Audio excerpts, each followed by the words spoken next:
They asked me to come and just speak a little bit about kind of where I got started. And so what I'm going to do is start from the beginning. And we got till what, about 12, 20? Yeah, with question and answers. All right. I'll try to talk fast. So anyway, I started as a student here at SUU. I think probably like in maybe 2001. As I was trying to decide, as probably a lot of you guys have, what I should do with my life, I only kind of knew a couple of things. One was that I wanted to work for myself, and I was interested in business. I didn't really know much more than that. Just kind of that's what I wanted to do. And so as I tell my story, you can kind of just see that, I guess as I look back on that, I thought that you don't really necessarily have to have this great plan while you're sitting here today in college. Things have a way of just kind of developing over time, and at least they did for me. And so I'm going to tell my story. They asked if I would kind of tell one principle that I learned, and I couldn't really think of just one, and so I've kind of got a bunch of them that I'll interject as we go through. So I guess apologize if you're looking to just learn one big thing. I probably don't have it, but a combination of little things. So anyway, I'll start at the very beginning. Again, I was born here in Cedar City.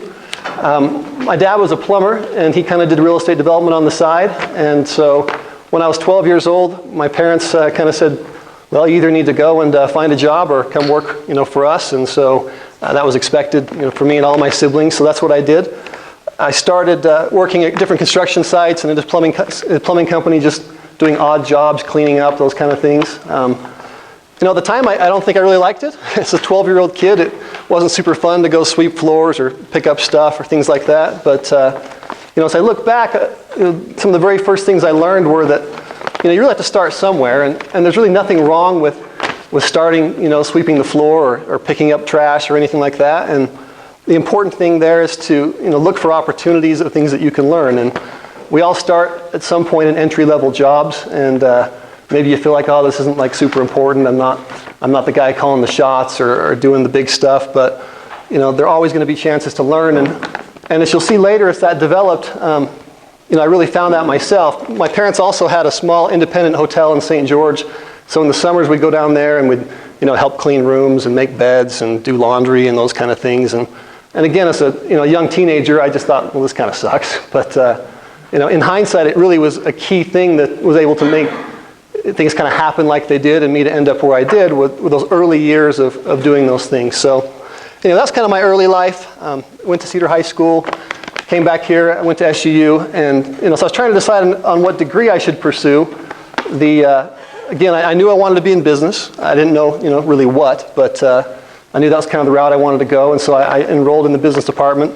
And one of the things my dad always kind of taught me was the importance of numbers. And my wife, not my sister, she, it's okay. She's a lot younger than me. With Jamie, my wife went to the MBA program here as well, and also has a degree in finance, but so does my sister. So anyway, they don't really look much alike, but it's okay. Anyway, I was trying to decide what to do. And again, my dad was always telling me the importance of numbers, and he was a numbers guy, and he was he wasn't college educated or those kind of things, but he did spreadsheets on yellow notepads. He didn't really know what a spreadsheet was, but it was written out on a yellow notepad, and he carried these things around all the time. And so anyway, he was really big on numbers, and so I thought, well, finance is probably as good as any, and so I kind of went down that road. I also had a real interest in the stock market, just kind of as a hobby, and my brothers and I would trade different stocks and things like that, just kind of for fun. So anyway, that's how I ended up here at in the finance department. Hey, Jim, introduce your brothers and your sister, because all of them. Yeah, all of them. Sure. Yeah, so all of my siblings work at our company right now. So I've got another brother who was here at school at the same time I was. His name's Jeff, and in a second I'll kind of tell you where him and I are really kind of ones that started. We were older than some of the other ones. I got a younger brother that's maybe some of you know. His name's Jace. He came through the finance department here, and then went and got a Master of Finance at Vanderbilt. He's been back for a couple of years, so he's been back working with us for about 2 years, I think. So then my sister Jamie also has a degree in accounting, I think, and then an MBA.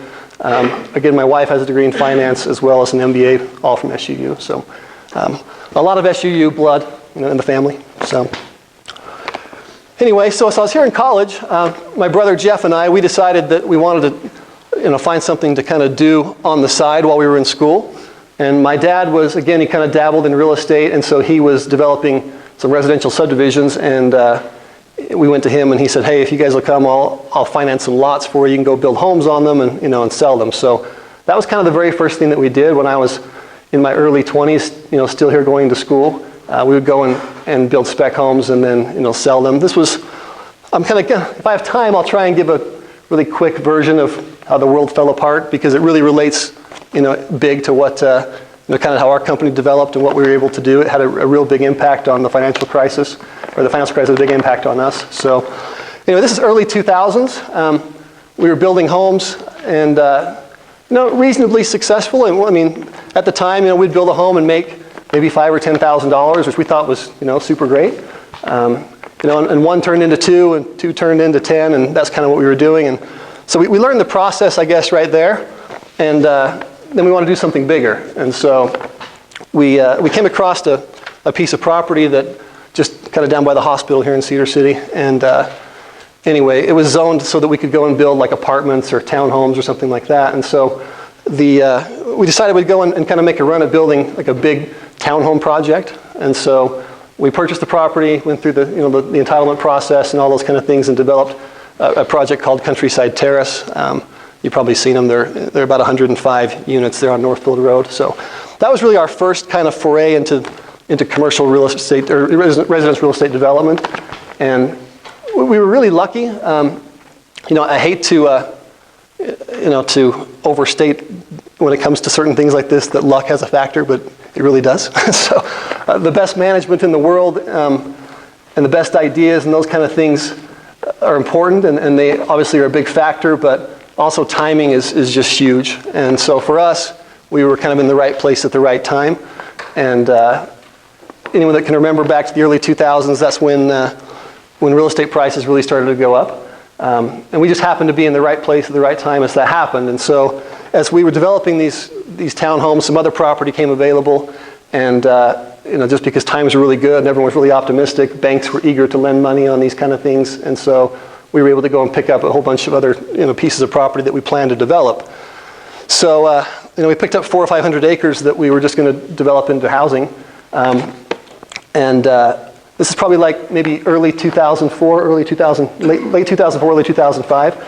And kind of a weird thing happened. I was talking to a friend of mine, and he said, hey, did you hear about so-and-so, just a farmer that was here in Cedar City, and he just sold this farm ground that he had for, and he gave me the number, and I was just like, wow. It was a huge increase over what we'd been buying property for just 6 or 8 months earlier. And so we got looking at it, and we were like, man, that's just, we're talking 500-600% more than we had just paid for similar pieces, again within 6 months. And so as we got looking at that, we thought, man, this is kind of an interesting scenario that you don't see happen, and it didn't feel right. It just felt like that things were kind of were getting overheated. The reason I was able to see that, I think, better than maybe other people were, that I was dealing with all these buyers that were buying these townhomes from us, and we were having people just show up and no job, no income, anything, and able to get a mortgage. And it was just like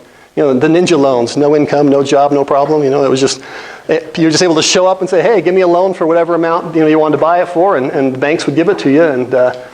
And a quick history. If you haven't seen The Big Short, the movie, watch it. It's super. It really tells you what happened. But bottom line was that the lenders didn't really care, because they were securitizing all the loans. So they would take huge groups of portfolios of residential mortgages, we call RMBS, residential mortgage-backed securities, and they would pool them all together, and they would cut them into tranches, and then sell them as bonds to institutional investors. And so the bottom line was that the mortgage brokers and the lenders weren't required to hold any of these assets on their balance sheet. They could just go and get paid the fees to originate them, and then just shove them out the door and let someone else take the risk. And so, anytime you have that scenario where the people that are creating the product don't have to maintain the risk long term, they're going to start to get super aggressive.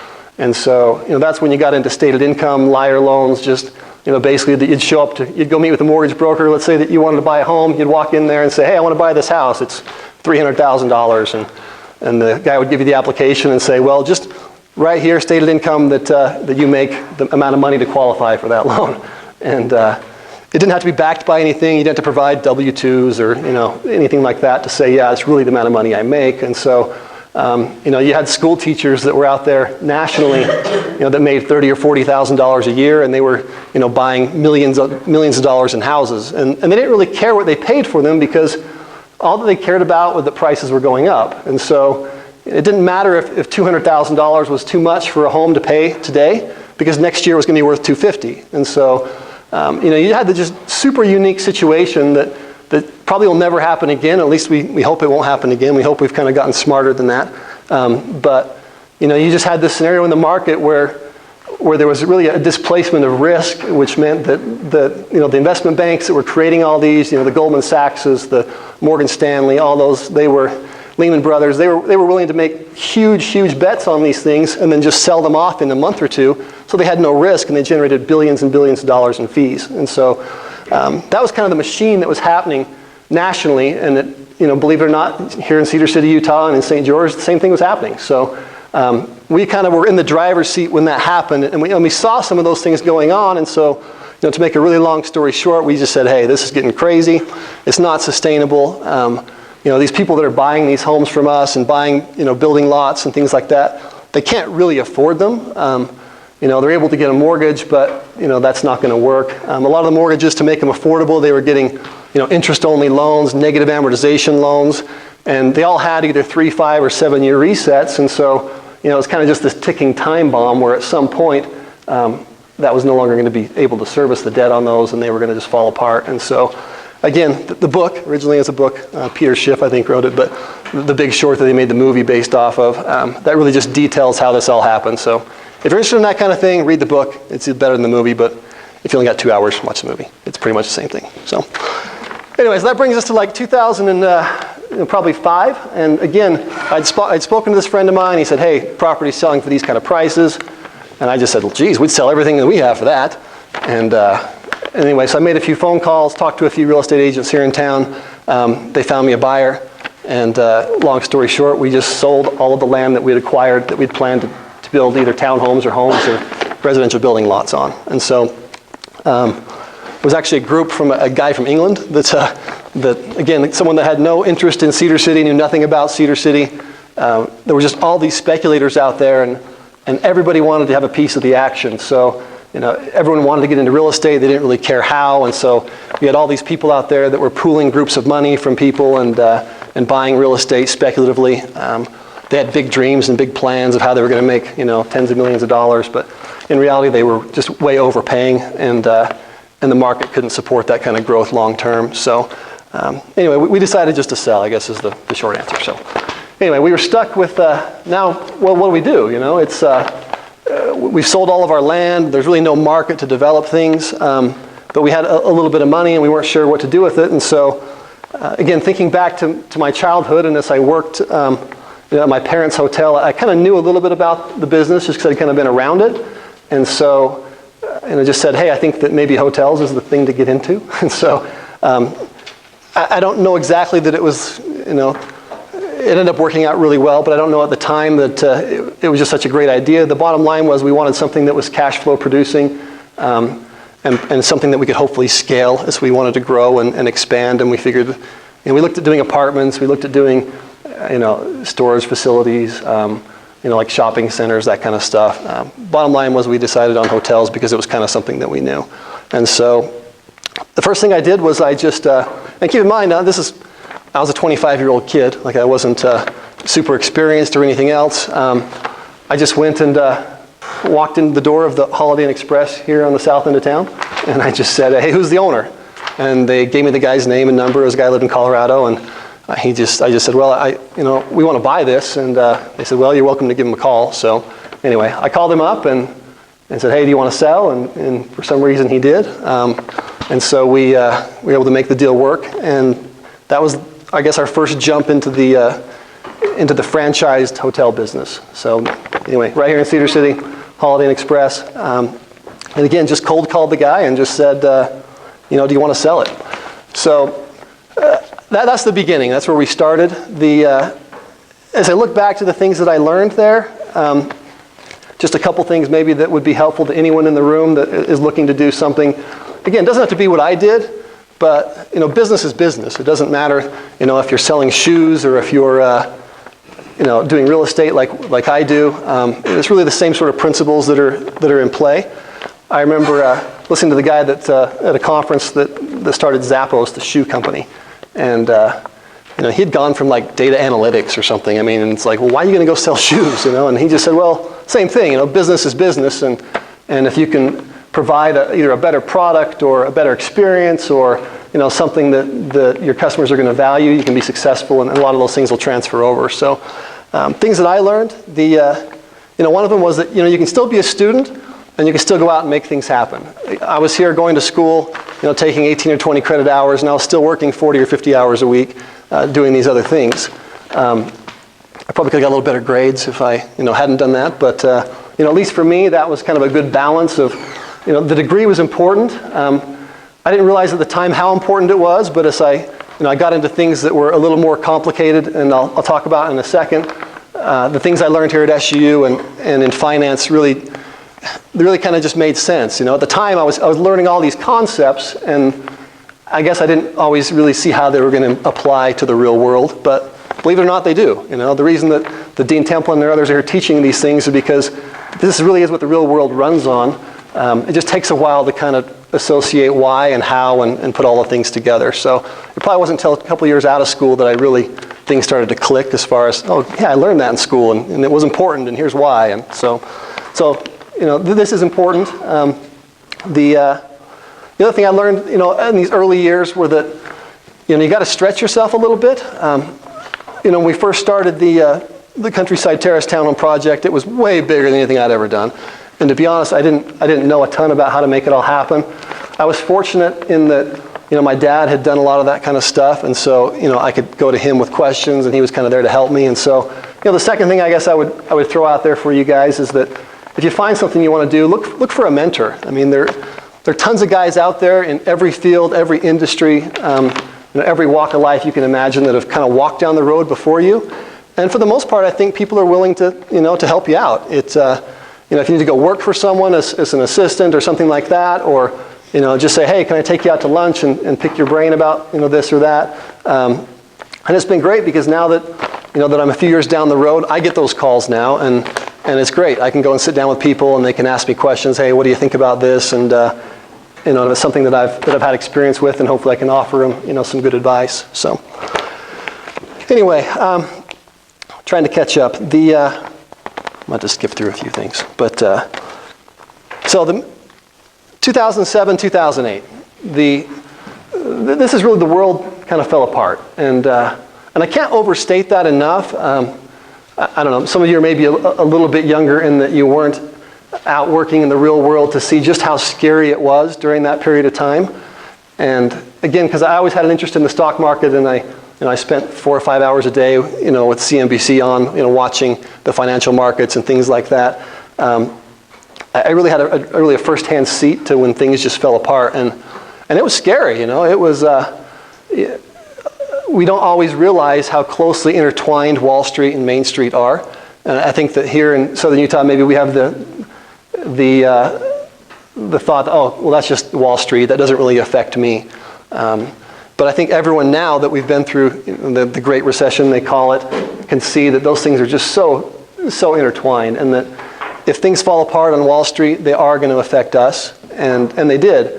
I'm sure that everyone in this room probably knows someone that lost a home, lost a job, had some negative repercussions from the financial crisis. And so, I can remember around that time, 2008, I think Lehman Brothers went under in September-ish, and we were kind of dabbling in the stock market, and I kind of took a year off of doing a lot of real estate stuff and decided I'd be a day trader. So don't ever do that. That's not a long-term solution. I'll throw this out there for anyone who's a finance major. There's only one way to make money in the stock market, all right? And it's buy slowly over time, dollar cost average, and wait it out. The Warren Buffett approach, there's a reason that, he's done what he's done. My wife and I debate this all the time because we competitively trade stocks, and she beats me every time because I look for something that's high beta that I can go for broke on, and she buys things that have an opportunity to go up as they should. And so anyway, that's just a side note if you're interested in the stock market. But through that year and a half time, again, volatility was crazy high. The market was going up 800 points one day, down 800 points the next day. The financial companies were just falling apart. And I was trading heavily. And I made over 4,000 trades in 1 year. And so it was just super crazy. But what I did find out was about March of 2009 that you can't make money long term. It's kind of like going to Vegas. You can play one good hand and you think, oh, this is awesome. Like I can make money playing blackjack, and then you realize that the next hand you don't. So anyway, that's more of a side note. So the stock market decided it wasn't the way to spend your life trading. So now we were to the point where it was a little bit scary. So it's 2009, and the world again had fallen apart, and the banks were scared. Most of them were undercapitalized. New financial regulations that were making them have to increase capital, cut loans, all those kind of things. And so, we kind of had a problem in that, the business that we deal in, real estate is very, very capital intensive. And so, both on the debt and the equity side, it requires, millions of dollars every transaction, every project that we do.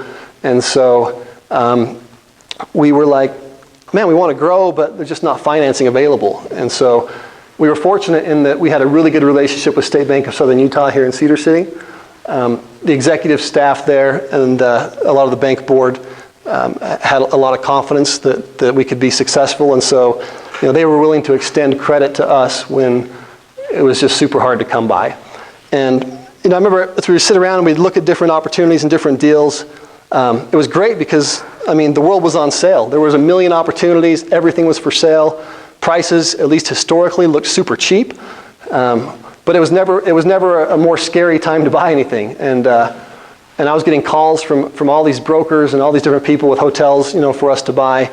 And a lot of times I felt like I was probably like the only sucker in the whole room because it felt like I was the only one that was out there looking to acquire things and to buy when everybody else was either selling or holding or really, really scared. But that taught me something, and I think actually Warren Buffett probably is who said it first. And that's the time when everyone is scared is the time to be greedy, and it's cliche and it's easy to say, oh, that makes sense. That's when opportunities are going to be. But the reason it works is because it's scary, and it sucks. I remember going in and talk to banks and saying, hey, you need to lend us this amount of money, and I wasn't really sure we could pay it back because things were just getting worse every year. Every month, we had more and more negative numbers, and so it got a little scary. But what finally decided, what kind of made the decision easy for me was I decided one of two things was going to happen. Either things were going to get better, and that Wall Street was going to figure its crap out, and that they were going to figure out a way to work through all these bad mortgages, and that GDP wasn't going to be negative forever and things would turn around, or else the whole thing was just going to fall to crap and the whole world was going to fall apart. And then I figured, well, it doesn't matter, we're all going to go broke, so it doesn't matter. So I guess I talked myself into it then that I was going to just hold my nose and keep buying and hope that that the other option happened. And fortunately it did. So the 2009, 2010, 2011, 2012. The world was on sale and really no one was buying except for us. And so I'm sure there were others, but at least in the people that I knew. I was fortunate that I was able to meet a couple of people, and I guess that's the next principle that I would encourage everyone to learn, and that's that the connections and the people that you're able to make and meet make a huge difference. I look back on the people that I was able to meet through various sources.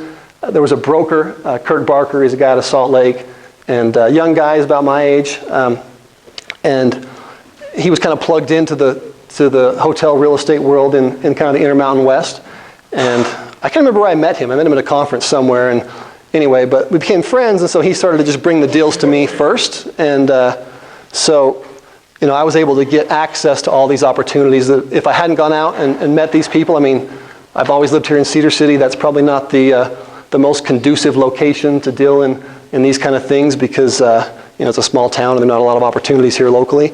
But because the people I was able to meet, that allowed us to to continue to find these opportunities and make things happen.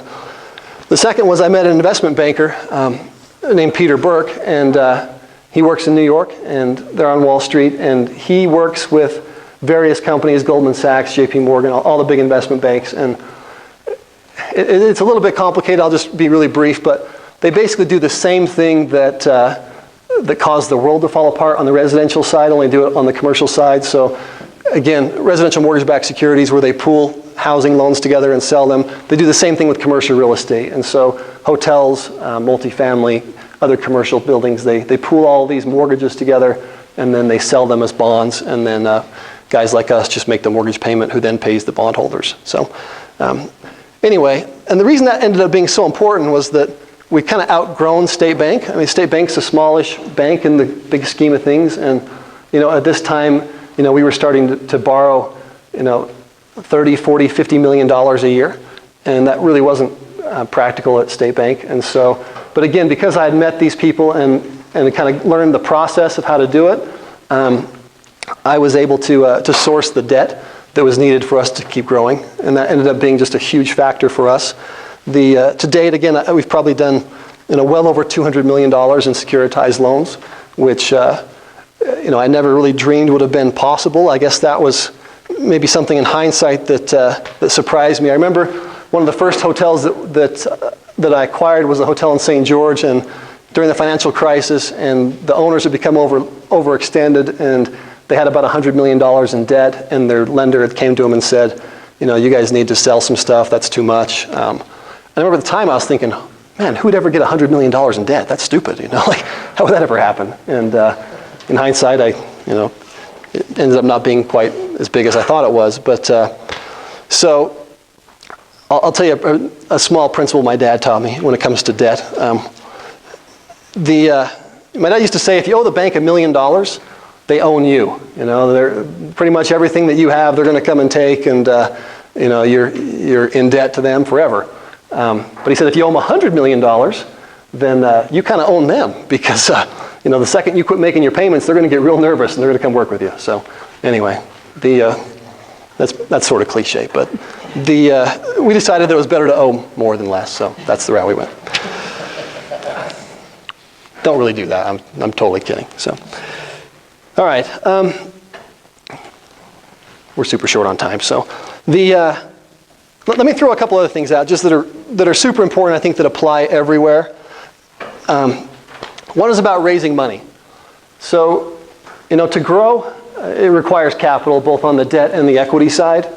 And again, my dad was a real estate developer, and he did projects, and he was very, very opposed to spending other people's money. And so, his take on it was always that I'd rather have one thing that was just mine than 10 things that I not only just owned a piece of, but also that I was responsible to investors and their monend And I didn't always agree with it. I was maybe a little more aggressive than what he was. But the first time I ever did a deal that ended up not being that great, I realized what he was talking about. And so in 2012 or 13, I found an acquisition in Texas in one of the oil markets. At the time, it looked great. The numbers were great. Everything was just awesome. But oil was trading at $110, $112 a barrel. And so fast forward, 12, 18 months after we made the acquisition, oil was at 35. The whole area just died. It was like someone just turned off the tap one day and people just quit coming. And then I had investors to answer to.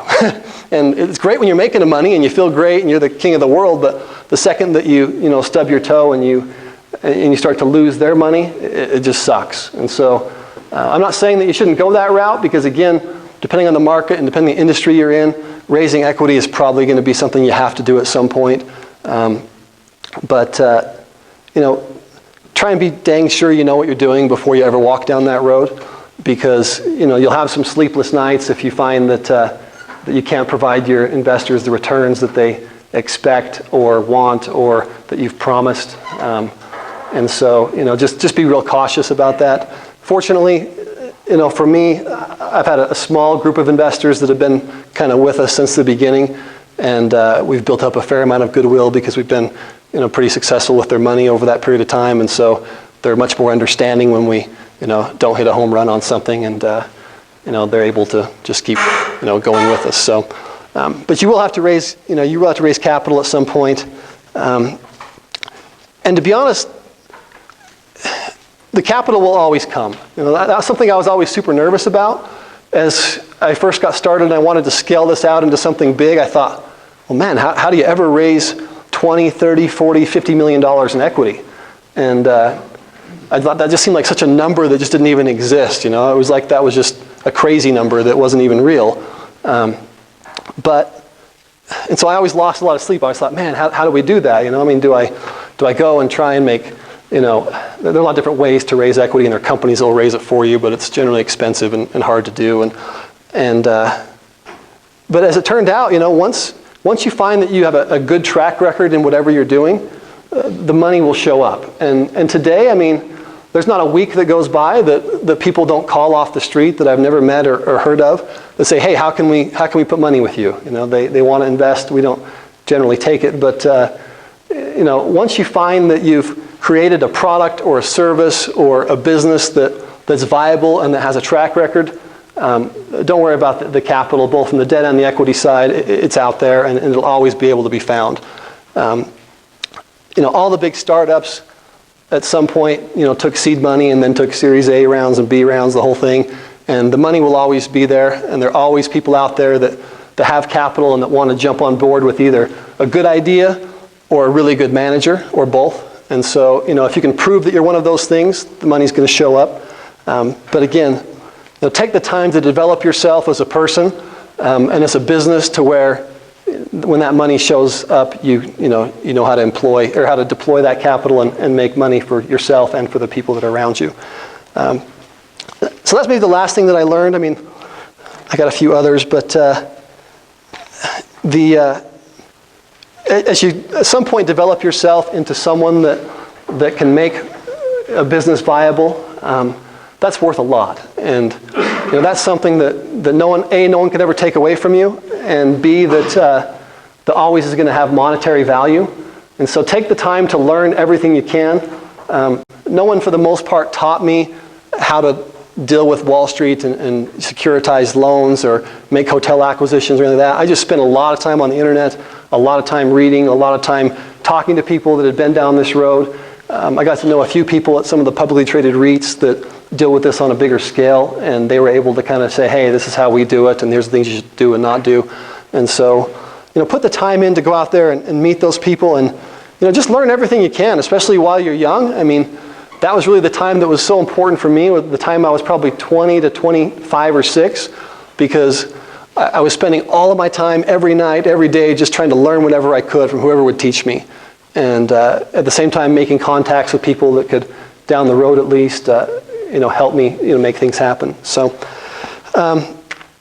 again, he kind of mentioned kind of where we're at today. We now operate over 20 hotels in 5 different states. We build them, we buy them, we renovate them. A few that were, I'll just tell one that's kind of one that we did recently that has an interesting story. So, sorry, what time did you say we finish? We have to head to lunch at 12:30. So. All right, this is a 2-minute story. So I was at a conference, and again, broker Kirk Barker that I was friends with, he said, hey, I got a deal for you, and you need to keep an open mind. Anytime anyone tells you that, it's going to be a little sketchy. So anyway, so I said, what is it? He said, it's the Shiloh Inn in downtown Salt Lake. Anyone ever seen it? It used to have the big neon, red signs on it. So he's like, it's 40 years old and it's haunted. And I'm like, okay. So I'm like, I'll go look at it. And I was going to be at a meeting in Salt Lake the next week, and so it was like 8 o'clock at night. I just go walk in, and this building's scary. Again, it's a 40-year-old building. It's dirty and gross and everything else. So I go get in the elevator. I push the 11th floor, just randomly. I was just going to walk around. There's this lady in the elevator with me, and a little bit of a scary lady, face tattoos, talking on her cell phone, and I was just sitting there. I push the 11th floor, and she gets off her phone and says, "You're not going to that floor, are you?" And I said, well, yeah. She's like, well, you're not staying there, are you? And I said, no, I'm just walking around. She's like, oh, good. I'm like, why? She's like, well, you know that floor's haunted. And I'm like, no.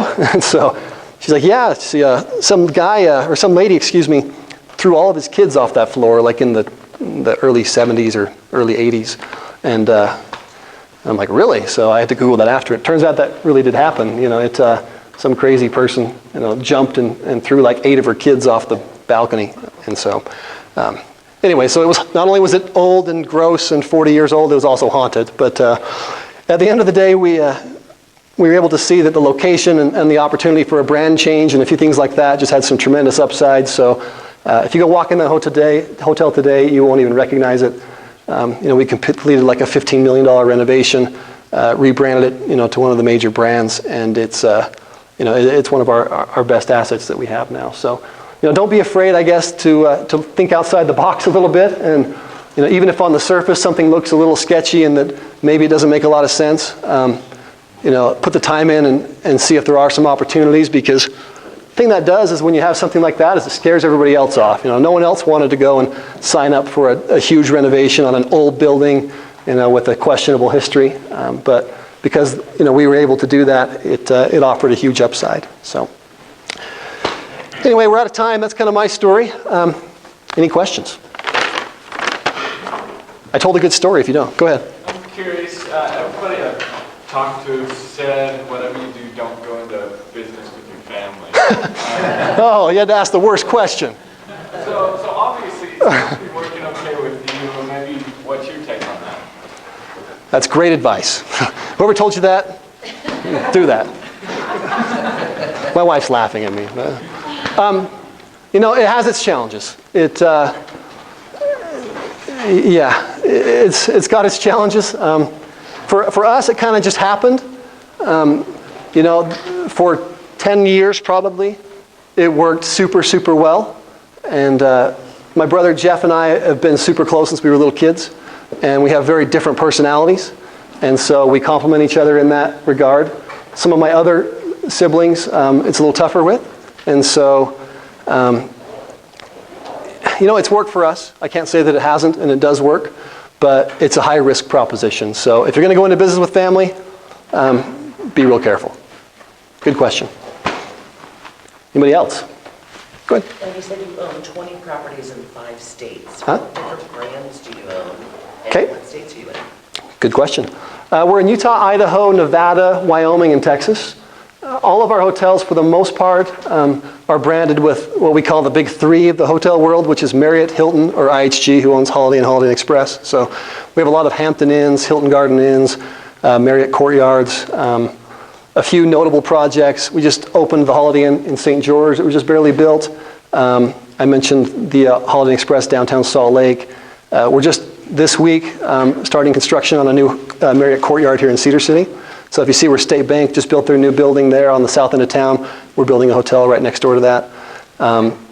We have a Hyatt under construction in St. George. But yeah, all of our stuff are franchised through those brands.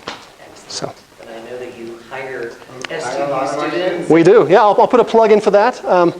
You know, we currently have between 650 and 700 employees, and kind of spread out through all those different states. The hospitality program here at SUU has been a huge asset to us. A good share of our managers have come through that program. And so, you know, if that's something that you are interested in or that's your field, you know, shoot me an email, come talk to me. You know, we always are growing and looking for new talent. That's probably one of the things that I'd say that, again, the SUU has been such a big asset to us, is that they have a great program and they offer great training. We love to pick up SUU students to work at our various properties. Right. Sorry, I took all the time. Quick question? When you were first raising capital, you mentioned it, which route did you go down? Did you go from the bank or did you go from the investment? Both. So the way that we structure most deals is about 30 to 35%. Our capital stack looks like this. So 30 to 35% equity, which we would get either from ourselves or from investors, and then 65 to 70% debt from a bank. So both. What advice do you have to someone looking to buy their first investment property? That's a great question. You know, real estate, whatever it is, whether that's going to be an apartment or a home to rent. Here's what I look for, and I think this crosses over to most aspects of real estate. Location, asset quality, in our case branding, those are kind of the things that we look for. And so I would say the same thing, old buildings are a real pain to keep up. They end up being way more expensive than what you think. I mentioned the renovation we did on the hotel at downtown Salt Lake. I thought we could do it for $8 million and it was 15. Part of that was because it was 40 years old. And so the same would be true. If you're looking to buy your first investment property, I would say look for something that's as new as you can afford, and that is in a location that, what you'll find is that when times get tough and when things start to go the other way, right now everyone's making money. It doesn't matter what you're in. If you're in apartments, if you're in hotels, you're making money because times are good. But when they go the other way, the things that get hurt first are going to be the less quality stuff in the worst locations. So if you want to insulate yourself in the downturn, try to find the best location and the best asset quality. Good? So you say you bought a couple of used properties and renovated them. What do you suggest? Would you rather buy the newest property, or, like you said, don't buy the oldest one? Great. It's just a really good deal. Great question. I would rather go and buy them for the biggest reason is that it's instant cash flow, and our investors would rather we go buy them. It takes us 2 years from the time that we decide, hey, let's go build a hotel right here, to the time we open the doors. And so that's 2 years that you're not getting a return on your money. It's just kind of sitting there or in some stage of development. And so it's great to have a brand new building, but they take time to ramp up. They take time to establish a return clientele. And so my preference has always been to acquire. We're about probably 65% properties we've acquired versus 35% that we've built right now. Anybody else? Sorry, we're out of time. I'd be happy to answer any questions you come up with later. You're always welcome to shoot me an email, give me a call. Happy to answer any questions. We can expand the question and answer for those that are going to lunch. Lunch will be in the Hunter Conference Center in Yankee Meadows room. Okay. And we'd like to give you this to Thank you. commemorate our speaker series. Thanks so much. Thank you.